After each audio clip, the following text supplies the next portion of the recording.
Kabar bahagia disampaikan Jonathan Latumahina, ayah David Ozora. Ia mengabarkan sang putra akan segera pulang dari rumah sakit. Kabar tersebut disampaikan Jonathan Latumahina melalui akun Instagram pribadinya @tidurberjalan pada Kamis 13 April 2023. Jonathan Latumahina mengisyaratkan David saat ini tengah melakukan pemulihan mengisi energi menjelang pulang ke rumah. Dalam unggahannya, terlihat David Ozora masih setengah terbaring di kasur ruang inapnya didampingi oleh rekan hingga seorang dokter.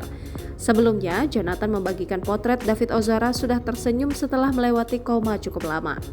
Tampak dari raut wajah David Ozora tersenyum lebar saat duduk di kursi roda diduga hendak kembali menjalani terapi.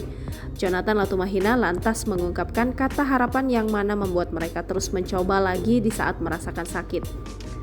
Sementara itu diketahui kondisi David Ozora sebelumnya didiagnosis cedera otak parah akibat penganiayaan Mario Dandi. Meski kini kondisi yang mulai membaik usai 52 hari di ruang ICU, namun David disebut butuh proses pemulihan yang sangat panjang. Bahkan kondisi David belum bisa dikatakan sembuh total, tapi ia tak lagi memakai selang tracheostomy yang membantunya bernafas lewat lubang lehernya.